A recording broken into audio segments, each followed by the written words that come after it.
The Perfect Illusion. A story of betrayal, strength, and ultimate revenge. Part 1, The Shattering. The celebration that changed everything.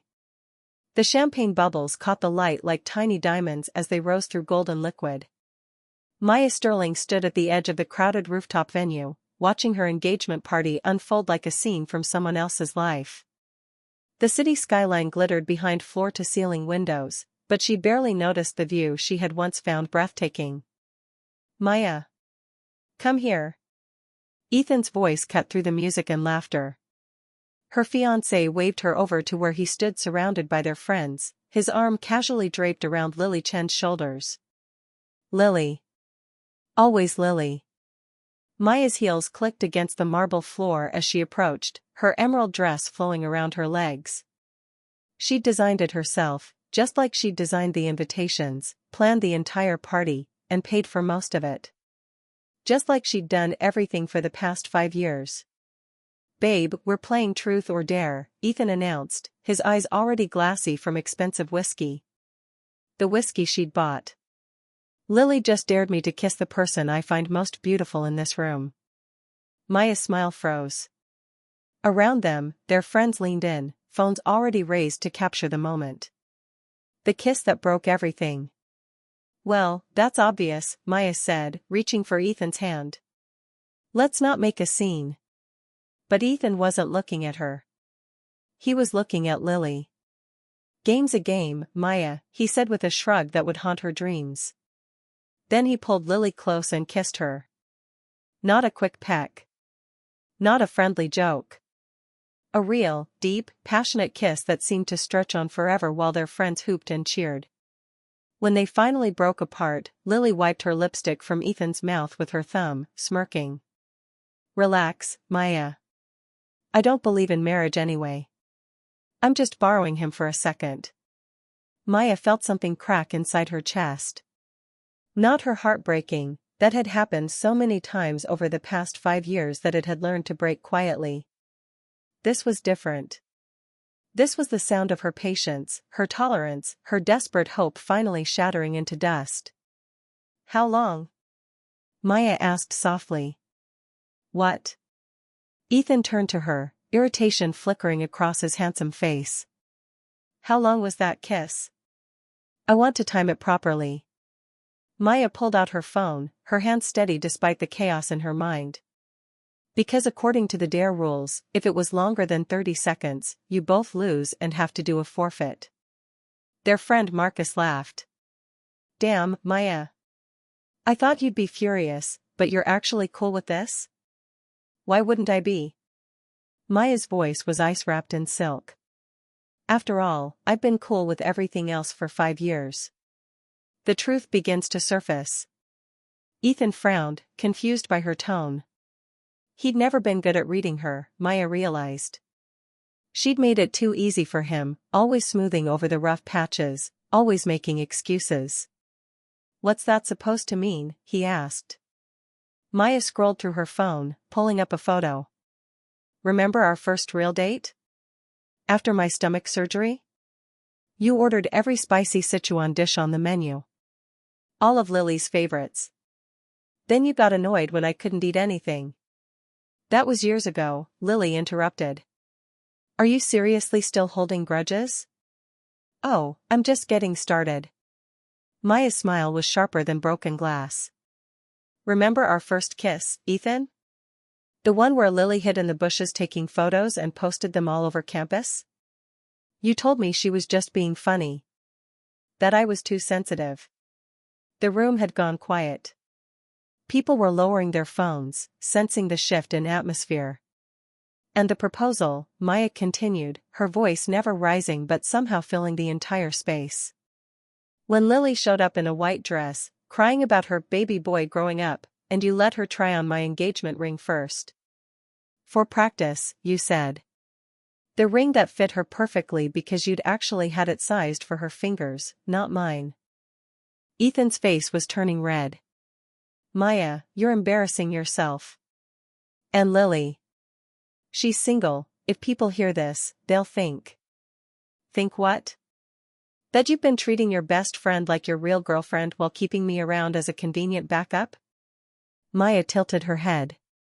Because that's exactly what's been happening. The real performance begins. Lily stepped forward, her expression shifting to something like pity. It was a look Maya had seen 1,000 times, and she was done with it. Maya, honey, I know you're insecure about Ethan's and my history, Lily said in that condescending tone she always used. But we grew up together. We're practically family. You can't expect him to just cut me out. Cut you out? Maya laughed, and the sound made several people step back. Lily, I don't want him to cut you out. I want to thank you, actually. You've shown me exactly who I've been wasting my life on. She turned to Ethan. Tell me something. Your company, Sterling Tech Solutions? Where do you think the name came from? It's a combination of our names, Ethan said automatically. Sterling for you, Tech for the $8 million seed money I invested from my trust fund, Maya finished. The trust fund from my late grandmother. The one I liquidated entirely to fund your dream. The color drained from Ethan's face. And the product pitches? The marketing campaigns? The entire business strategy? Maya pulled a folder from her purse, she'd been carrying it all evening, waiting for the right moment. All written by me. I have the drafts, the timestamps, everything. I've been your silent partner, your ghostwriter, and your sugar mama for 5 years. The accusations fly. That's not, we're a team, Ethan stammered. You can't just claim credit for everything. Can't I? Maya opened the folder, pulling out documents. Here's the original business plan. My handwriting. My laptop's metadata on all the files. Oh, and here's my favorite, the contract you had me sign saying I was consulting for the company for free because we were building our future together. Their friend Sarah gasped. Maya, is this real? Every word. Maya's eyes never left Ethan's face. And the apartment we live in? The lease is in my name. The car you drive? Registered to me. The fancy watch you're wearing right now? Birthday gift from me last year. Cost more than most people's monthly rent. Lily had gone pale. Ethan, you told me you were the one supporting her. You said she was clingy and dependent. And you believed him? Maya turned her sharp gaze on Lily. That's almost sad. But then again, you've been playing the cool girl who doesn't believe in marriage 4 years, hoping he'd choose you if you were just chill enough. How's that working out? The ring that started it all. Enough. Ethan's voice cracked like a whip.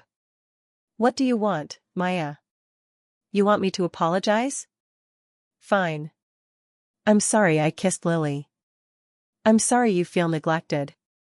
But you're blowing this way out of proportion. I want my grandmother's ruby back, Maya said quietly. The one I gave you 3 months ago to have set into a wedding pendant. My grandmother's dying wish was that I wear it when I married the man I truly loved.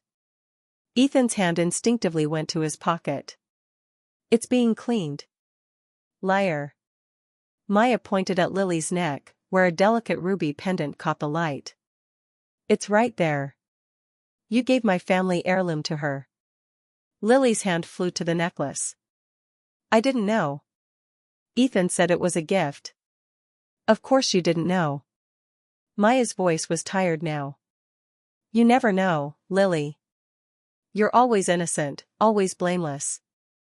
Just like Ethan is always the victim of my jealousy and insecurity. She held out her hand. Give it back. That ruby is worth $50,000 and it's legally mine. Keeping it is theft. The violence that revealed everything. Lily fumbled with the clasp, her fingers shaking. I wouldn't have worn it if I'd known, it's creepy anyway, wearing a dead woman's jewelry. Maya's hand moved before she could think, but Ethan was faster. He caught her wrist and shoved her backward. Maya's hip hit the edge of a table, pain exploding through her side.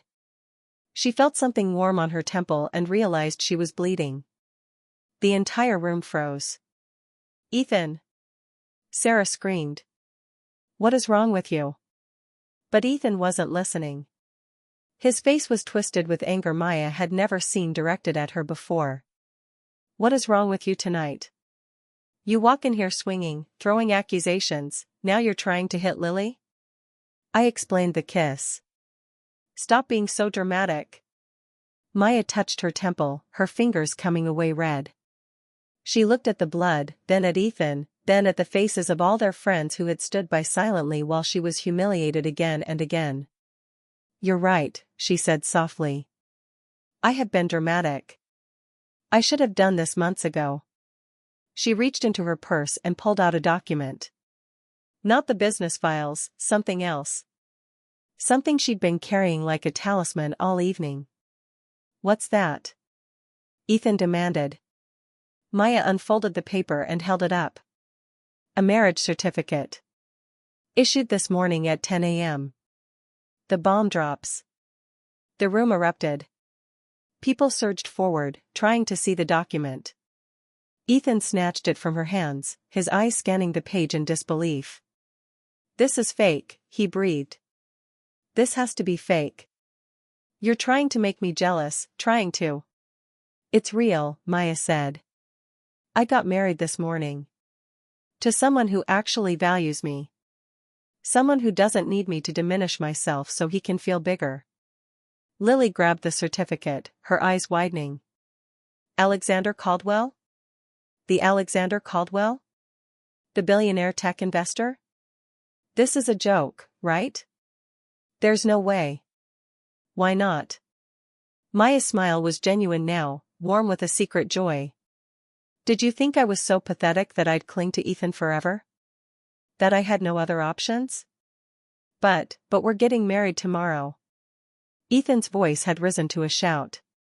The wedding is tomorrow. The venue, the guests, everything is ready. The venue I booked and paid for, Maya corrected. The guests who are mostly my family and colleagues. And as for tomorrow? I'm canceling it. Or rather, you are. You're going to call everyone and tell them the truth, that you're in love with Lily and have been for years. The confrontation escalates. Ethan's face had gone from red to purple. He grabbed Maya's arm, his fingers digging in hard enough to leave bruises. You're not going anywhere. This is some kind of breakdown.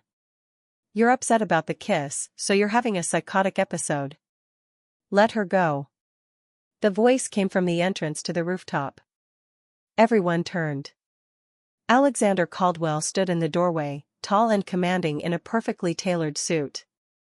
He was older than Ethan by 10 years, with silver threading through his dark hair and eyes that had built and destroyed empires. Maya had never been so happy to see anyone in her life. Who the hell are you? Ethan demanded, though his grip on Maya loosened. Her husband, Alexander said simply. He crossed the room in long strides and placed himself between Maya and Ethan. And you need to step back. Now.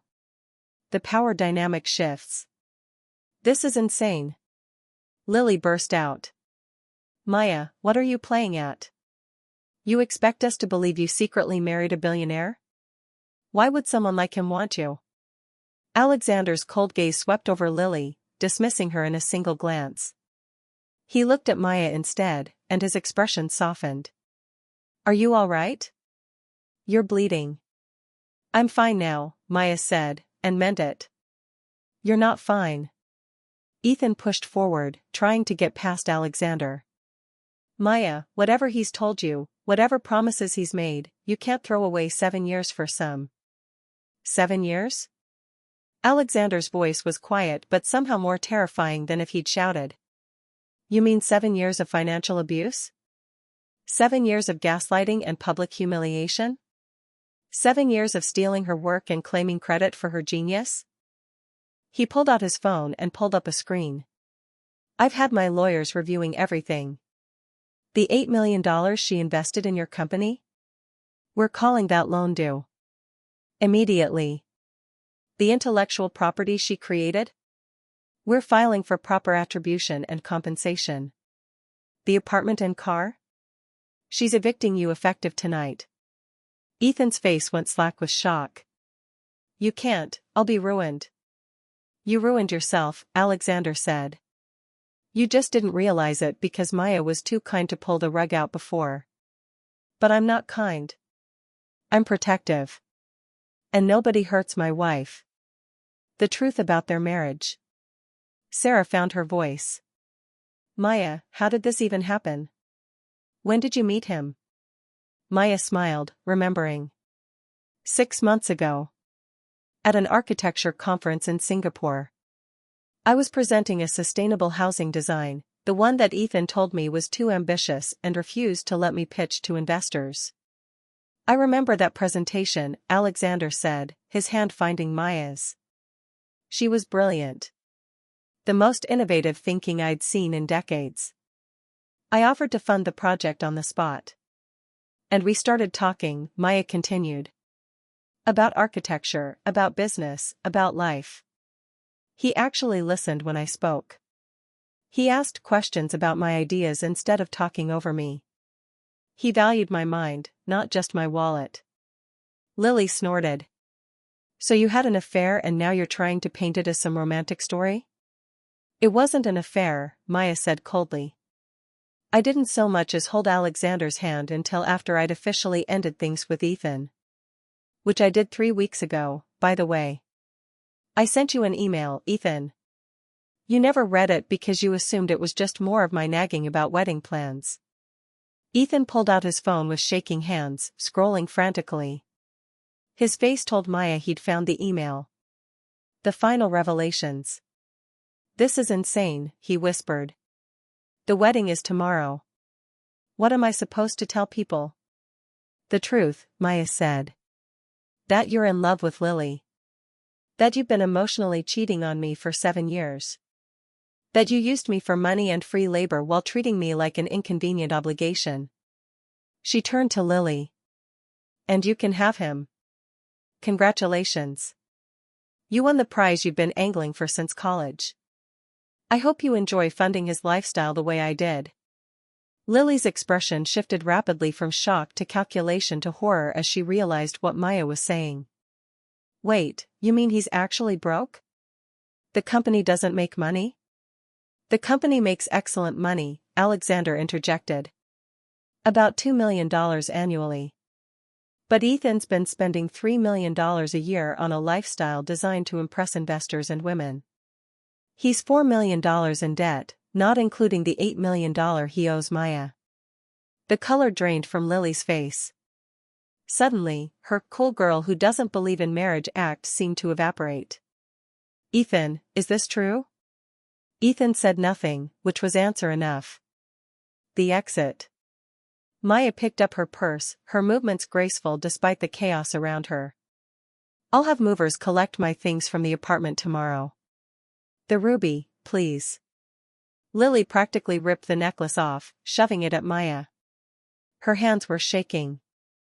As Maya fastened her grandmother's ruby around her own neck, she felt something settle in her chest. Not closure, she wasn't naive enough to think one confrontation could heal 7 years of damage. But it was a beginning. One more thing, Maya said, turning back to Ethan one last time. Sterling Tech Solutions? I'm revoking permission to use my name. You have 30 days to rebrand. And Ethan? The next time you find a woman who loves you enough to sacrifice everything for your dreams? Try actually appreciating her. Alexander offered Maya his arm. She took it, feeling the solid warmth of him, the quiet strength that didn't need to prove itself through dominance or cruelty. As they walked toward the door, Sarah called out, Maya, wait. I'm so sorry. I should have said something years ago. We all should have. Maya paused, looking back at her friends, former friends, she supposed. Yes, you should have. But I should have valued myself enough not to need you to. The night air hit her face as they stepped outside, cool and clean. Below, a car was waiting, not just any car, but a sleek black limousine. Your chariot, Alexander said with a small smile. Where are we going? I booked the riverside yacht for the evening. There's a private fireworks show starting in 30 minutes. I thought we could celebrate our marriage properly, away from all of this.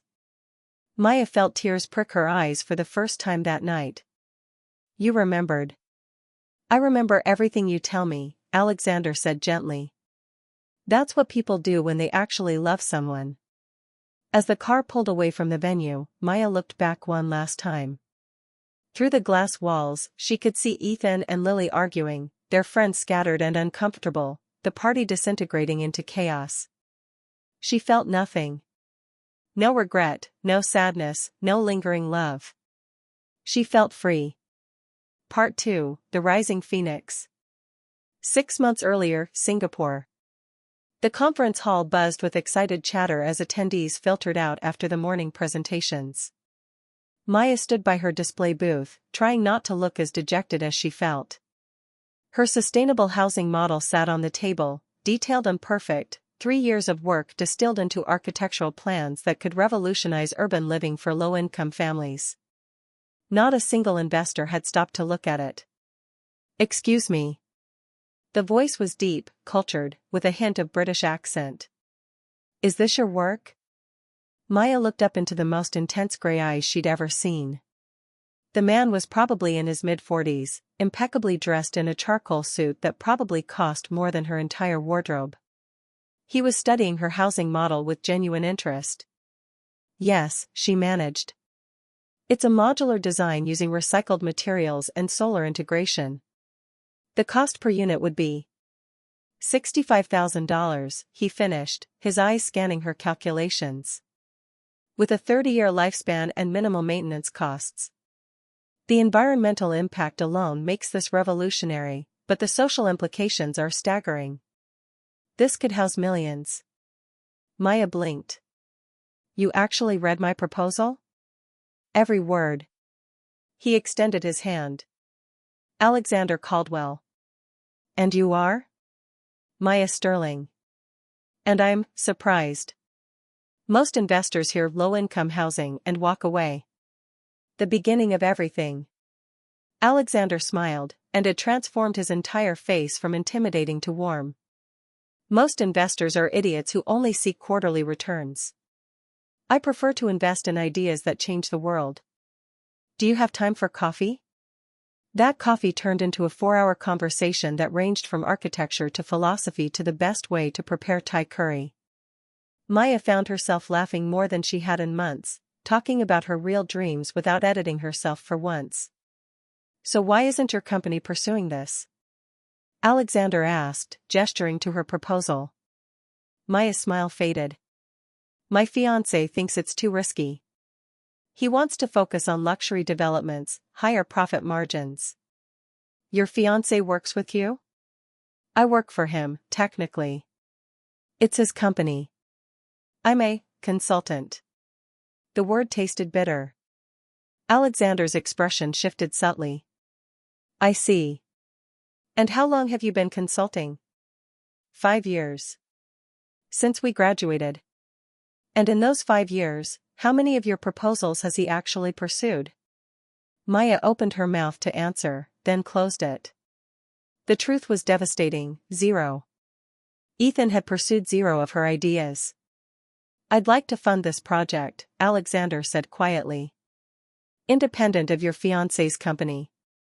This is your vision, your work. You should be the one to see it realized. The friendship that grew. Over the next 6 months, Maya and Alexander spoke almost daily. Video calls to discuss the housing project gradually included personal conversations. She learned he was divorced, no children, had built his fortune in tech before shifting to philanthropic investments. He learned about her grandmother who raised her, her love of sketching buildings, her secret dream of starting her own firm. She didn't talk much about Ethan. She didn't need to. Alexander was perceptive enough to read between the lines. He still hasn't looked at the housing project proposal you left on his desk? Alexander asked during one of their calls. Maya laughed without humor. He used it as a coaster for his coffee. There's a ring stain right over the cost analysis. Maya. Alexander's voice was serious. Why are you staying? The question hung in the air. Maya stared at her reflection in the dark window of her apartment. Ethan was out with Lily again, some club opening she hadn't been invited to. Because I've invested 5 years, she whispered. Because everyone says relationships take work. Because I keep thinking if I just try harder, he'll see me the way he used to. And how did he used to see you? Maya thought back to their college days. Even then, had Ethan really seen her? Or had he seen a smart girl who could help with his homework, a wealthy girl who could fund his dreams, a devoted girl who wouldn't complain when he spent more time with Lily? I don't know, she admitted. Maybe he never did. The invitation that changed everything. 2 months before the engagement party, Alexander made her an offer. Come work with me. Officially. I'm starting a new venture capital firm focused on social impact investments. I want you to head the architecture and urban development division. Maya's heart soared, then immediately crashed. I can't. Ethan needs me. The company is at a critical stage. Maya, listen to yourself. You're brilliant, talented, and wasting your potential playing supporting actress in someone else's story. When will it be your turn? That night, Maya went home and really looked at her life. The apartment that was legally hers but felt like Ethan's. The company she'd built that bore his name alone. The ring on her finger that had been sized for another woman first. She pulled out her laptop and started writing. Not a business proposal this time. An exit strategy. The secret courtship. I can't just leave him before the wedding, Maya told Alexander during a late-night call. Everyone would say I'm cruel, that I led him on. And you staying with someone who doesn't value you, that's kind? It's complicated. It's not, actually.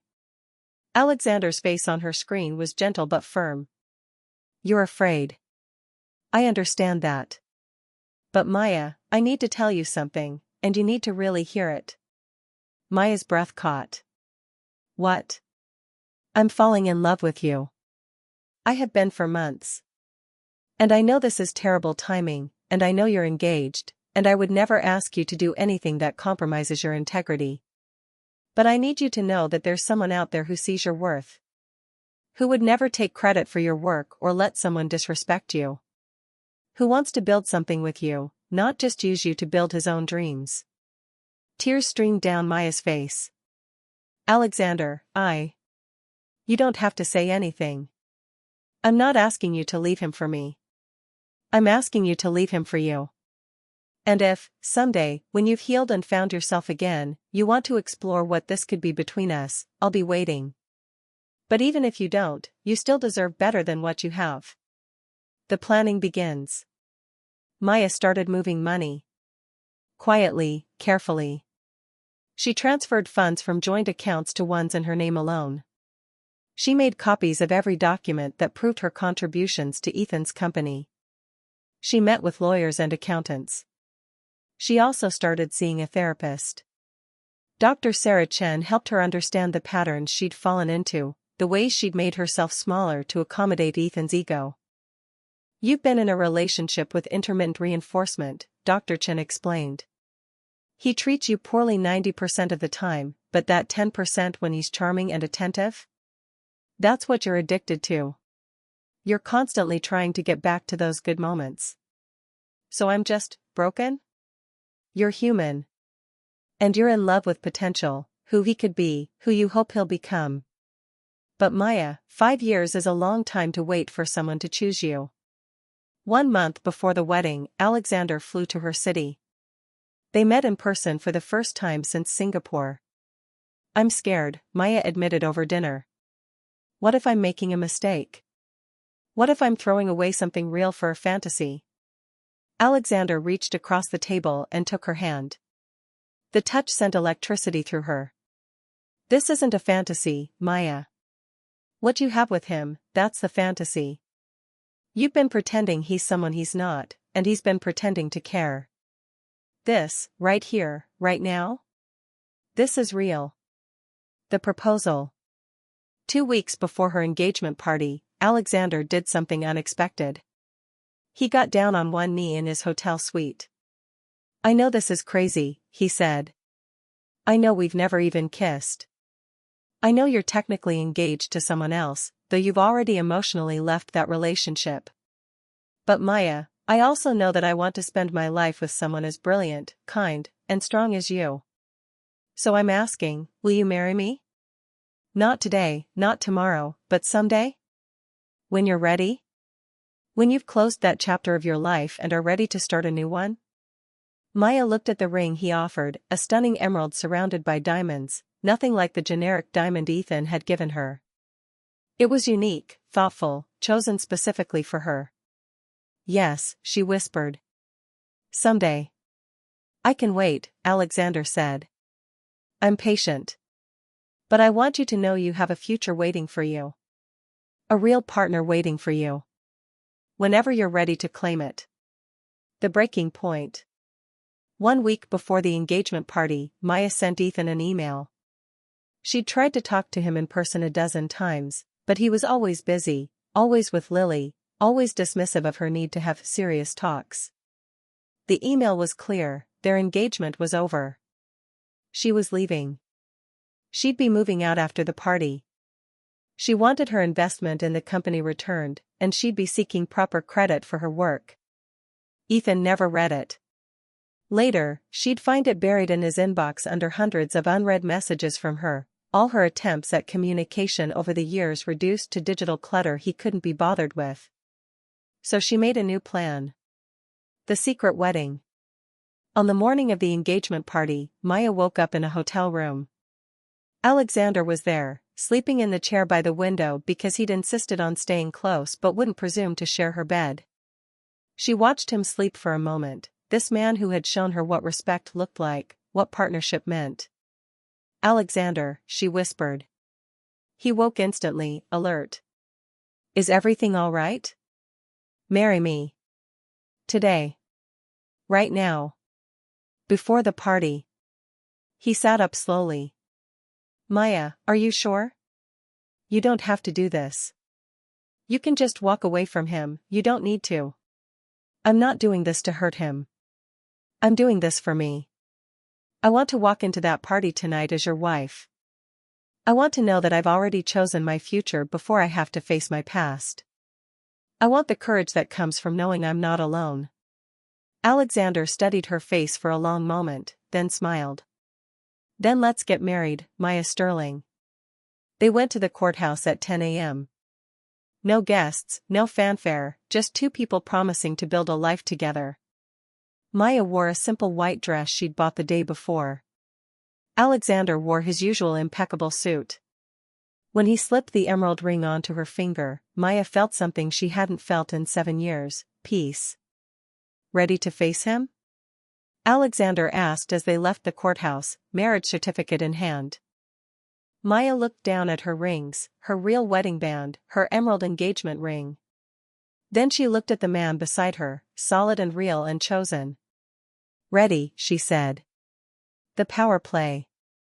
That evening, as Maya got ready for the engagement party, Alexander made phone calls. His lawyers were briefed. His accountants were ready. Every document Maya had compiled was organized and prepared for legal action. "You don't have to be cruel," Maya told him. "I just want out. I'm not being cruel. I'm being fair. You earned that money, that credit, that recognition. Taking it back isn't revenge, it's justice." Maya thought about that distinction. Revenge would be destroying Ethan just to hurt him. Justice was simply reclaiming what had always been hers. "Okay," she said. "Let's do this." They arrived at the party separately. Maya wanted one last chance to see if Ethan would surprise her, if he'd show even a shred of the respect she deserved.